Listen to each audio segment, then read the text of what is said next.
Assalamualaikum warahmatullahi wabarakatuh. Teman-teman semua, dalam kondisi apapun teman-teman nonton, yang jelas sekarang saya lagi ada di kondisi hujan ya, sore-sore dan hujan. Tapi insya Allah karena kita sudah belajar NLP sebagai ilmu anti baper gitu ya, ya kita boleh memutuskan untuk merasakan menikmati hujan ini sebagai suasana sejuk karunia dari Tuhan yang sedang menyuburkan tanah di tempat kita tinggal ini, dan sekaligus juga ya membiarkan suasana ini menjernihkan pikiran kita, perasaan kita gitu ya, selayaknya air hujan ini menjernihkan langit nantinya. Cielah. Nah, kita pengen lanjutkan seri bahasan NLP kita yang di bahasan sebelumnya sudah bahasan video terakhir itu tentang perceptual position, sebenarnya membahas NLP practice group ya. Nah sekarang saya pengen lanjutkan bahasan kita yang sebelumnya lagi, itu tentang human model of the world, yang spesial tuh ya. Kebahasan kita waktu itu formatnya adalah kelas NLP esensial di Bandung ya, di Sabtunya. Nah sekarang kalau lihat gambarnya, human model of the world yang kami pakai itu gambar kayak gini. Kelihatan nggak sih? Oh ya, susah juga ya. Udah lah ya. Jadi ada hasil yang kita inginkan, ada tindakan yang perlu kita lakukan. Tindakan dipengaruhi sama state of mind, perasaan dipengaruhi sama internal rep, pikiran, sama gerakan.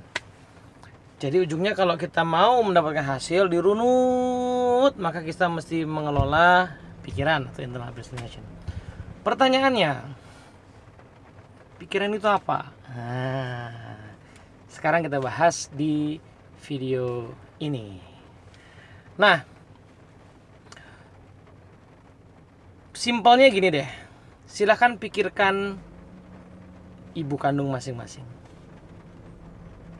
Sudah? Kalau sudah, coba sadari dalam diri, how do you know? Dari mana teman-teman tahu saat ini di pikiran saya sedang ada pikiran tentang ibu kandung masing-masing? Oke, kita cek ya. Apakah teman-teman semua dalam pikirannya ada bayangan tentang ibunya? Nah, luar biasa. Tepat sekali kan? Oke, apakah teman-teman semua bisa mengingat suara ibu kandungnya masing-masing? Rupanya sama. Dan apakah teman-teman semua sambil membayangkan ibu kandung, kemudian mendengarkan suaranya, nasihat beliau, merasakan sebuah sensasi perasaan, misalnya mungkin pernah dibelai, dipeluk gitu di tubuhnya? Nah, jadi kata pikiran itu termasuk dalam kata yang masih abstrak ya. Karenanya dalam NLP, karena sekali lagi ini bahasan di ranah ilmu itu adalah bahasan pragmatisme, maka dia harus dioperasionalkan.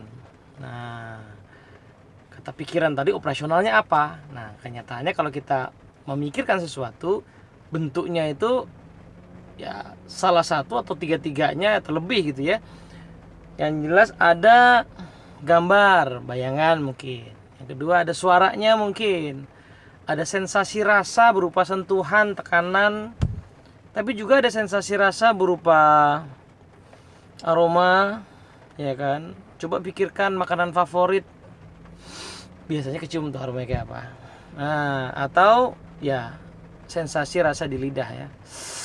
Enak banget tuh pempek Sari Sanjaya tuh. Nah, gitu. Nah, itu kan mirip sama apa ya? Mirip sama, ya betul, ilmu yang kita belajar sejak kecil namanya panca indera. Karena kita punya panca indera, maka setiap indera itu menjadi channel untuk kemudian menghasilkan sebuah memori yang sesuai gitu. Karena kita punya mata, maka kita jadi punya memori berbentuk gambar atau bayangan. Karena kita punya telinga, ada memori berbentuk suara dalam pikiran kita. Karena kita punya kulit, maka ada memori bentuknya sensasi rasa kinestetik. Karena kita punya hidung ada sensasi rasa berupa bau, ya.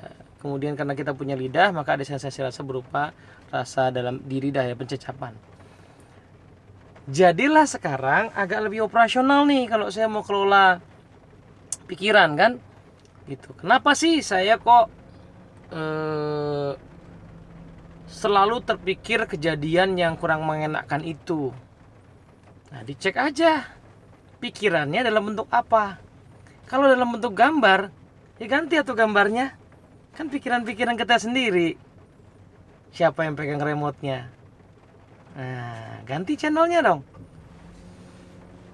Kalau ternyata pikiran dalam bentuk suara, kecilin atau volumenya, atau di mute sekalian, atau ganti dengan suara yang berbeda. Kalau pikiran dalam bentuk sensasi rasa, ya pindahin atau rasanya. Nah, jadi gambar alias visual, ya. Oh ya, saya jelaskan istilah-istilahnya, ya. Gambar tadi, bayangan, diistilahkan dengan visual, ya. Kemudian suara auditorial, kemudian kulit, itu sentuhan pada kulit, untuk kinestetikal, kemudian penciuman olfaktorial dan gustatorial. V, A, K, O, G. Nah, cuman memang O sama G ini mungkin memorinya nggak banyak, ya, jumlahnya. Biasanya terkait dengan, ya, hal-hal tertentu yang agak spesifik banget, baru kita bisa memunculkan O sama G-nya. Penciuman sama cecapan. Jarang kan kita bisa mikirin bos gitu sekaligus mengingat aroma tubuhnya, itu agak jarang, ya. Tapi kalau VAK-nya biasanya ada. Oke, nah balik ke bahasan soal pikiran tadi, ya. Karena sudah lebih operasional VAK, maka kita kemudian bisa mengelola pikiran itu. Nah, NLP itu memang membagi dalam NLP kita biasanya memisahkan, ya. Pikiran itu setidaknya punya dua komponen besar. Pertama isi, konten. Yang kedua struktur. Saya memikirkan dompet ini, maka dompet ini itu isinya, isi dari memori itu. Nah, tetapi bagaimana saya menyimpan, ini namanya struktur. Ya, dompet ini punya bayangan dalam pikiran saya, visual. Jadi struktur disimpan di visual. Tapi juga saya tahu bunyi khas dompet ini kalau jatuh. Nah, maka dompet ini dalam pikiran saya juga punya struktur penyimpanan memori berupa suara, gitu. Dan saya juga bisa mengingat rasanya. Nah, jadi VAKOG-nya itu adalah strukturnya, tapi kontennya ya memorinya yang kita miliki tadi, kejadiannya itu, ya. Nah, NLP lebih banyak fokus di struktur memang, meskipun nanti dalam perkembangan lebih lanjut neurosemantik banyak bicara soal konten juga. Nah, berarti sekarang kita bisa dong mengelola pikiran kita, mengelola perasaan kita dengan cara mengelola gambar, suara, perasaan yang muncul dalam diri kita, dalam pikiran kita. Nah, NLP bergerak lebih lanjut, ya. Penemuan dalam NLP ternyata lebih lanjut lagi bergerak. Ternyata visual itu tidak hanya gambar tok. Ternyata gambar itu menarik, ya. Gambar itu punya dimensi-dimensi. Misalnya, pikiran kita ternyata kalau mikirin satu memori tertentu, orang yang kita sukai, itu berwarna ingatannya. Cerah berwarna, ya, cerah berwarna.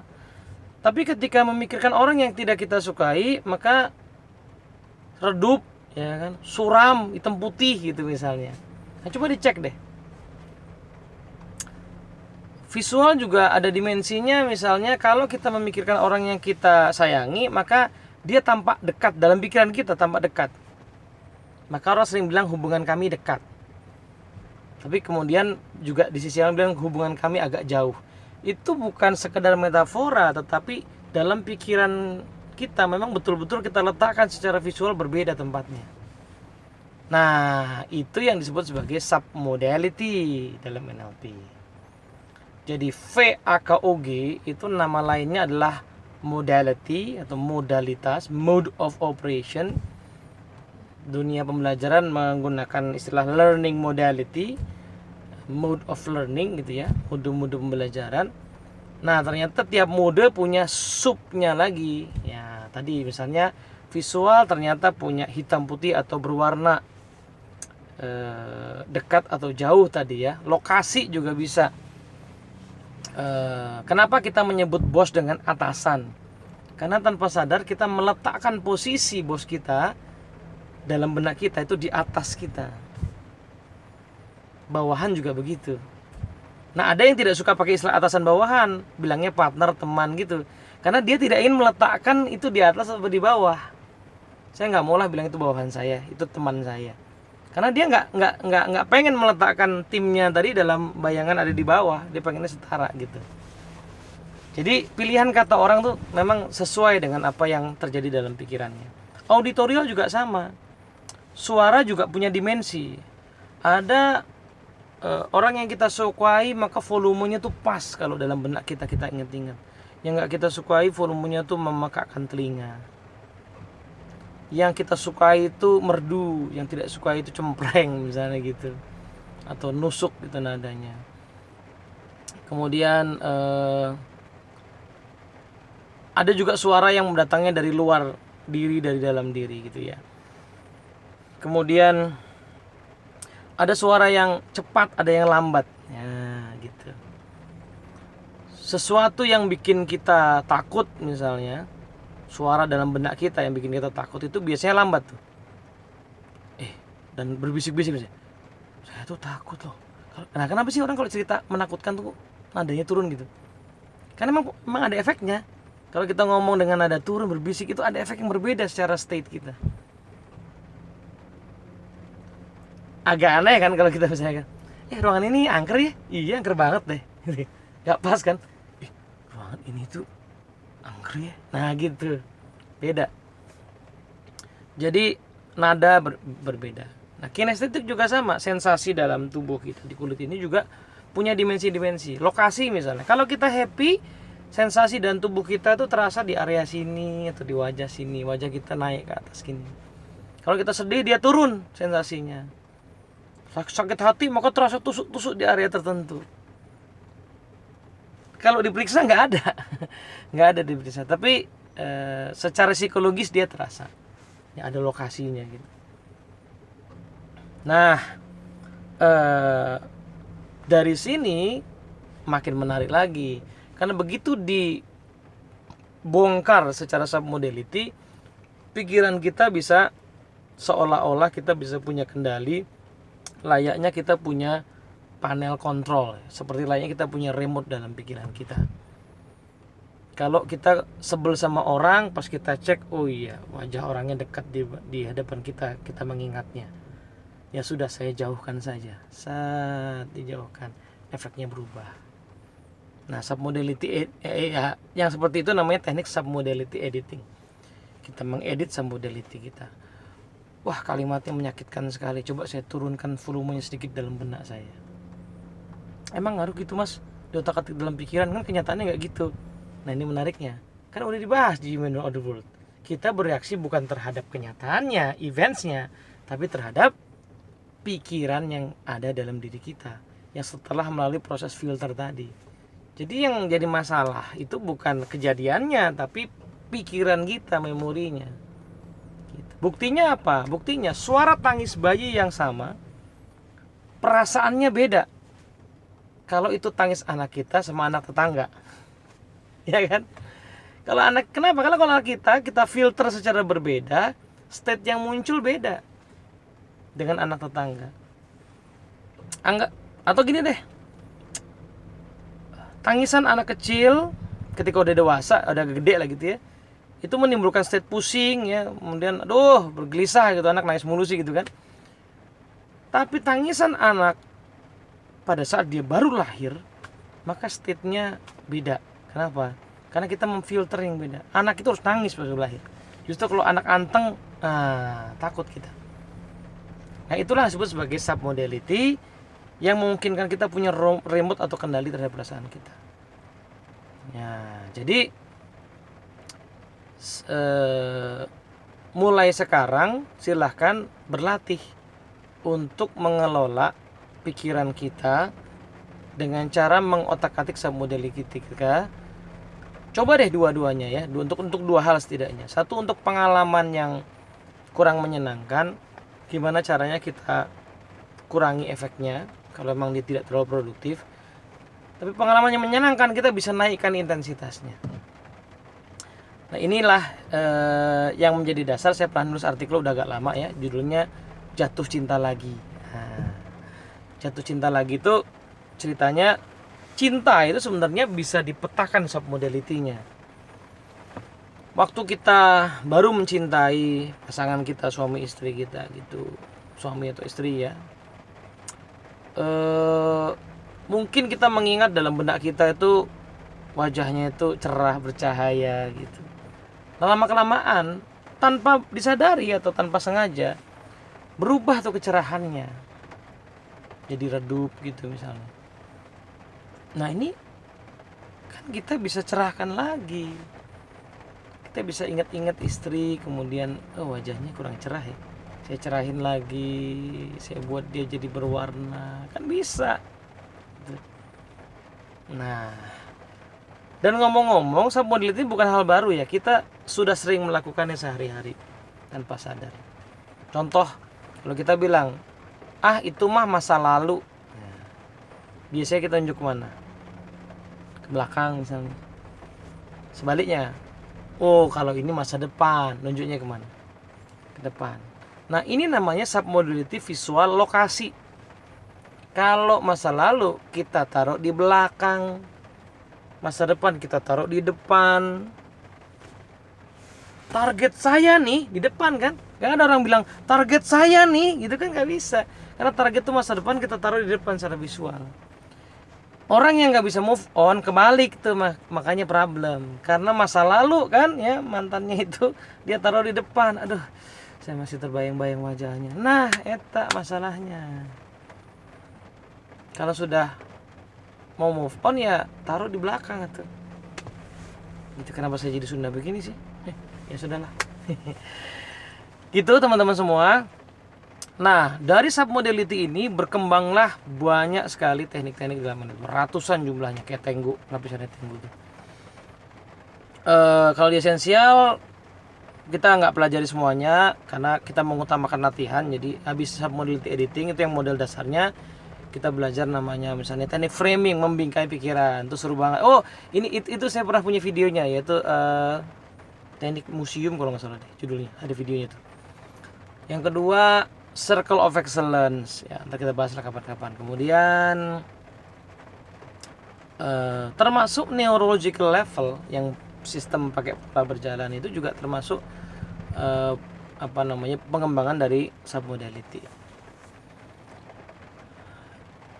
Nah, pemahaman kita akan submodality membuat kita jadi bisa memahami banyak teknik NLP lain tanpa nanti terjebak pada urut-urutan tekniknya. Karena kita bisa membedah ya, teknik itu sebenarnya esensinya apa, urutannya gimana. Nah, kalau perlu modifikasi, maka modifikasinya seperti apa. Jadi inilah gambaran awal tentang submodality. Di buku The Art of Enjoying Life ada bahasannya. Di buku-buku lain banyak gitu ya.